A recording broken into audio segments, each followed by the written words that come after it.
አመሰግናለሁ። እግዚአብሔር ዘመናችሁን፣ ቤታችሁን፣ ትዳራችሁን፣ ህይወታችሁን አለ የምትሉትን ነገር እግዚአብሔር ይባርክላችሁ፣ እግዚአብሔር ይጠብቃችሁ። ሁላችሁንም አመሰግናለሁ። የሚታሰበውን ያክል እንደዚህ አይነት መንገጫገጮች አንገት የሚያስደፋ ጀርባ የሆነ ፍርሃት ውስጥ የሚከተው ወይም ደግሞ ከጀመረው የእውነት መንገድ ዘወር የሚያደርገው አይነት ሰው አይደለም ያለው እዚህ ጋር ምንም አይደለም። በህግ አግባብ ሰው ይከሰሳል፣ ፍርድ ቤት ይሄዳል። ስቴብል አይደለም ግን ሐሳብ የኔትወርኩ ሲቋረጥ እያቋረጥኩ ነው እና መልእክቴን በቅን ተረድታችሁ ያስተላልፋችሁልኝ ሰዎች፣ አብራችሁኝ የቆማችሁ ሰዎች እግዚአብሔር ዘመናችሁን ህይወታችሁን ይባርክ። ደግሞ መልእክቴን ጠንዘዝ አድርጋችሁ ለራሳችሁ ዓላማ የተጠቀማችሁበት ሰዎች እናንተንም እግዚአብሔር ይባርክ። ያው እንደ አያያዙ ነው። ቢላ ጥሩ ሼፍ እጅ ላይ ሲቀመጥ ሽንኩርትን የሚከተፍ ስጋን በመልክና በፈርጁ የከተፈ ለመብል የሚያሰናዳ ይሆናል። ገዳይ እጅ ላይ ሲወድቅ ቢላ የሰው አንጀት የሚዘረግፍ የሰው አንገትን የሚቆርጥ ገዳይ መሳሪያ ይሆናል። ስለዚህ መልእክቴን ልክ እንደ ቢላው አሳምራችሁ ከትፋችሁበት ይሄን ሊል የፈለገው በዚህ አጀንዳ ነው ብላችሁ በመልካም የተናገራችሁበት ሰዎች አመሰግናለን። ደግሞ ለራሳችሁ ፖለቲካዊ ፍጆታ ደግሞ የተጠቀማችሁበት ሰዎች እናንተንም እግዚአብሔር ዘመናችሁን ይባርክ። ምንም አይደለም። አንዳንድ ሰዎች ለማይሆን ዓላማ ስለተጠቀማችሁበት ነው።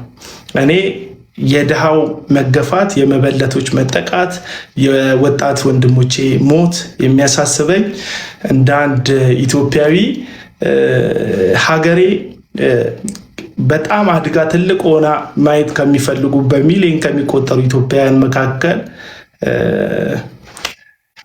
አንዱ ነኝ እንጂ ከጀርባ ሌላ አጀንዳም ዓላማም ያለኝ ሰው አይደለሁም። ነገር ግን የተሰማኝን መልእክት በቅንነት ፊት ለፊት ከሚናገሩ ሰዎች መካከል ነኝ። ማስመሰል ወይም ለሆነ ነገር ጥቅም ብዬ ነገሮችን ለማድረግ የምፈልግም ሰው አይደለሁም። ሰው በዛ ነገር እንድትረዱኝ ነው። አንድ ቪዲዮ ከዚህ በፊት ሰርቻለሁ ወዳጆቼ። 15,000 የሚያክሉ ሰዎች የአንድ ቡና ምናልባት ካፌ ብታገኙኝና ልክ ቡና እየጠጣው ብታገኙኝ የቡና ልከፍሉልኝ የምትችሉ ሰዎች ልክ እንደዚሁ አንድ ቡና እንድትጋብዙ ይፈልጋሉ። ይህን ደግሞ የምፈልገው ለቅንጦት ወይም ለትርፍ ሳይሆን በብዙ ምክንያቶች ለ7 ወራት ስቱዲዮ የቤት ኪራይ መክፈል አልቻልንም። የቻልነውን ጥረት አድርገናል። መልእክቶቻችን ሸጋ እንዲሆኑ ለህዝብ የሚጠቅሙ እንዲሆኑ ሞክረናል። ስቱዲዮ የታሰበው እየተከራየ ራሱን እንዲችል ነበር ዓላማው። ሰዎች ከጀርባ ማንም ስቱዲዮ መጥቶ እንዳይጠቀም ያደርጉ ስለነበረ ከጀርባ ሰዎች እኛ ጋር መጥተው እንግዳ እንዳይሆኑ ይደረግ ስለነበረ በጣም ብዙ ሰልፎች ስለነበሩብን፣ ምክንያቱም ሐሰተኛ ነቢያት ልክ እንደ ጠንቋይ በሰው ክስረት ውስጥ የኛ አምላክ እንዲያደረገው አዋረደው የሚል ስብከት ለመስራት ከጀርባ ብዙ ነገር ያደርጋሉ። ስለዚህ አቡና የሚባለው ልጅ እግዚአብሔር አምላኬ የነብይ ከሌ አምላክ አዋረደው ለማለት ከጀርባ ሰው እንዳይመጣ ሰው እንዳይጠቀም ስቱዲዮን አድርገውታል። ከዚህ የተነሳ ብዙ ጊዜ ሞክረናል። ብዙ የሚደግፉኝ ሰዎች ነበሩ። የቻሉትን ያክል ሞክረዋል። አሁን ከነሱም ከኔም አቅም በላይ ስለሆነ አትሊስት ለመልቀቅ ነው ምላችሁ። ለጥፍ ያለው አካውንቴን ባዮ ላይ ታገኙታላችሁ። ለጥፍ ያለው አካውንቴን ሲቢ አካውንቴንም ለጥፍ ያለው ሲቢ አካውንቴን ቴሌብር አካውንቴንም ለጥፍ ያለው። ከአንድ ሰው 30 ብር ብቻ ነው የምፈልገው። ይህንን ማድረግ ማትችሉ ሰዎች ደግሞ ሪፖስት፣ ላይክ፣ ሼር በማድረግ አካውንቱን ቪዲዮ የለቀኩትን ብትረዱኝ አትሊስት በሰላም መውጣት እችላለሁ። እዛ ቦታ ላይ ለ4 ተከታታይ ወራት መገኘት አልቻልኩ። ምክንያቱም በግፍ ሰዎች 118,000 ብር ያክል ዕዳ አለብኝ። የቤት ኪራይ ያልከፈልኩት ወደ 7 ወር የሚያክል የቤት ኪራይ ያልከፈልኩ። ስለዚህ እሱን የቤት ኪራይ ከፍዬ ለመውጣት አሁን ማስቸግራችሁ እዛ ቦታ ላይ ለመቀጠል ሳይሆን ጨርሼ ለመውጣት ነው። ይህንን ስል ግን ትግሌን አቆማለሁ፣ አንገቴን ደፍቼ ቋንቋ ቀይሬ ለሆኑ ሰዎች አድርባ ይሆናለሁ ማለት አይደለም። እንደምታውቁት አቡና እውነትን ፊት ለፊት እንደሚናገር፣ ነገር ግን በጽድቅ እውነትን ለመናገር ይሄ ያለበትን ሸክም አራግፎ መቀጠል ስላለበት ይሄንን ብቻ ሰፖርት እንድታደርጉኝ በጌታ ፍቅር ጠይቃችኋለሁ። አደባባይ ወጥቼ ገንዘብ ጠይቄ አላቅም። ሰዎችን በውስጥ በኩል እንኳን ለምኜ አላቅም። የመጨረሻ ልመና አደባባይ ላይ የወጣሁበት ምክንያት ከኔ አቅም በላይ ስለሆነ ነው። የቻልኩትን ከኪሴ ብዙ ነገር አድርጌያለሁ፣ ግን አልቻልኩም። ለትርፍ አይደለም የከፈትነው፣ ገንዘብ ለመሰብሰብ አይደለም የከፈትነው። የከፈትነው እውነትን ለመናገር ነው። የሄዱና ፕሮግራሞቹን ይዩት። በቃ እንደዛ ነበረ።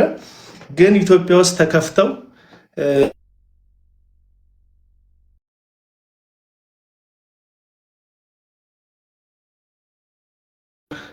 ስራዎች ይዘጋሉ፣ ብዙ ስራዎች ያከትማሉ። ከዛ እንደ አንዱ ቁጠሩት። ይህም የስቱዲዮ ነገር ያንን የተመለከተ ነው። ስለዚህ የ7 ወር የቤት ኪራይ ብቻ ሰፖርት ካደረጋችሁኝ አመሰግናለሁ። የምኖርበት ቤት ጥሩ የሆነ ነገር አድርጌ እዛ ቤት ውስጥ መልእክቶቼን ማስተላለፍ እችላለሁ ማለት ነው። እና እግዚአብሔር ይባርካችሁ። በእውነት አመሰግናለሁ። አንድም ቀን ሰንሰለት ታስሬ በሰንሰለት ታስሬ ከፊቴ ፈገግታ ጠፍቶ አያውቅም። ምክንያቱም እግዚአብሔር ከኔ ጋር እንዳለ ስለማቅ በጣም የተባረኩ ኦርቶዶክሳውያን አባቶች በእስር ቤት ውስጥ ነበሩ፣ አብረውኝ የሚጸልዩልኝ የሚወዱኝ። አንድ እንደውም አባ ወልደ ጊዮርጊስ የሚባሉ መኖክሴ አብረውኝ ነበሩ፣ በጣም የተወደዱ። ከዛም ባለፈ ደግሞ ወንድሞቼ ወንጌላውያን አማኞችም ነበሩ። በጣም ደስ የሚል ፍቅር ነበረ። እንከባበራለን፣ አብረን እንጸልያለን። በቃ ደስ የሚል ፍቅር አሳለፍኩኝ እና እዚህ ውስጥ ያላችሁ ወንጌላውያን አማኞች በጣም ልክ ነበርኩኝ ነው ያልኩት። ኦርቶዶክሳውያንን መውደዴ፣ ኦርቶዶክሳውያንን ማክበሬ፣ ከኦርቶዶክሳውያን ጋር ሰላም መፍጠሬ እዚህ ሶሻል ሚዲያ ላይ በጣም ልክ መሆኔ አሳይተውኛል እነዚህ ሰዎች ማለት ነው። እና በጣም የተወደዱ ቴዎሎጂያኖችን አግኝቻለሁ እዛ የታሰርኩበት ቦታ ላይ። የኦርቶዶክስ ቤተክርስቲያን ዶክተር፣ የቴዎሎጂ ዶክተር ማለት ነው። ከነሱም ጋር ጥሩ የሆነ የመማማሪያ ጊዜ፣ የመከባበሪያ ጊዜ አግኝቼ ነው የወጡት በ25 ቀን ውስጥ። እንዴት እድለኛ እንደሆንኩ። ሚስቴ ተንከራተተች፣ አራስ ሚስቴ ተንከራተተች፣ እናቴ ተንከራተተች። አይኖ ተንከራተዋል፣ ግን እኔ አትርፌ ነው የወጣሁት። ምክንያቱም ብዙ እውቀት፣ ብዙ ምክር፣ ብዙ ትህትና፣ ብዙ የተወደደ ቀናቶችን አሳልፌ ስለወጣው ማለት ነው ከወገኖቼ ጋር። ስለዚህ ለማለት ነው ቴንኪዩ በጣም እሺ። ላይቭ ገብታችሁ ስለኔ የተሟገታችሁ፣ ስለኔ የተጠላችሁ፣ ስለኔ የተሰደባችሁ አመሰግናለሁ።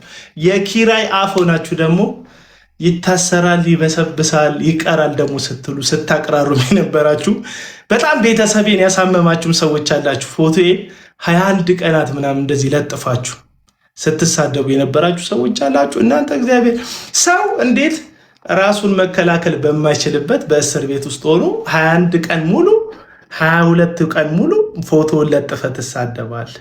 በእውነት እኔ እኮ ሰው ራሱን መከላከል ሲችል ጥሩ ነው፣ ግን ራሱን መከላከል በማይችልበት ሰው እንዴት ይሰደባል? ስለዚህ ሌላ ጊዜ የምነግራችሁ ብዙ ነገር ይኖራል። እዛ ቦታ ላይ ያየሁት ሌላ ጊዜ ማወራችሁ ማለት ነው ብዙ ነገር ይኖራል። እስከዛ ግን ኢትዮጵያ ሀገራችንን እግዚአብሔር ይጠብቃል። ሰሜኑን፣ ደቡቡን፣ ምስራቅ ምዕራቡን ሰላም ያድርጋት። እስራኤልን የሚጠብቅ አይተኛም አያንቀላፋም እንደሚል መጽሐፍ ቅዱስ ኢትዮጵያን በአራቱም ማዕዘናት የማይደክም የማይታክት እጆቹ ይጠብቃት። ኢኮኖሚ ያጎበጣቸው፣ ኑሮ ያደከማቸውን፣ ቀንበር የበዛባቸውን ኢትዮጵያውያንን እግዚአብሔር ይርዳቸው፣ ይደግፋቸው። እኔ ሌላ ምለው ነገር የለኝም እንትን ስለሆነ ማለት ነው። እውነቴን ነው። እግዚአብሔር ይርዳን፣ እኔን ይርዳኝ፣ እናንተን ይርዳችሁ፣ ሌላ አልልም። ስለዚህ የቴሌ ብር አካውንቴም አለ፣ የሲቢ ብር አካውንቴም አለ። አብራችሁኝ ቆሙ። ነገ እቺ ቪዲዮ ተቆራርጣ ይሄው ለልመና መጣ ተብሎ መሰደቢያ አይቀርም። ምንም ሳልጠይቅም ስለሚሰድቡኝ ደክሞኝ ከብዶኝ ዝም ከምል ፊት ለፊት እናንተ ወንድሞቼን ጠይቄ የሰጣችሁኝን ይዤ ካነሰ ጨምሬበት ከበዛ ደግሞ ተናገር ይሄን ያልሰጣችሁኛል ብዬ አመስግኜ እንድቀጥል ፊት ለፊት መናገሩን መርጫለሁ። ስለዚህ ተባረኩልኝ። አመሰግናለሁ። ሁላችሁንም እወዳቸዋለሁ። ነገር ሲበዛ ቃላት ይጣመማልና ይህን ያህል ከተናገርኩ ይበቃኛል። ሁላችሁንም አመሰግናችኋለሁ። ቃል የምገባላችሁ ግን በቃላቱ ላይ የሚንቀጠቀጥ አንገቱን የሚሰብር ከወገቡ የሚጎብጥ ለማይሆኑ አካላት ባሪያ የሚሆን አቤልን ታሰረም አልታሰረም አትጠብቁት። ቀና እንዳለ እውነት እንደተናገረ እንደተጀነነ ሞተ እንዳሉት ሰው እንደተጀነነ ይኖር አቡና ነው የምታገኙት። ወዳቸዋለሁ፣ አከብራቸዋለሁ። እግዚአብሔር ከእናንተ ጋር ይሁን። ሰላሙ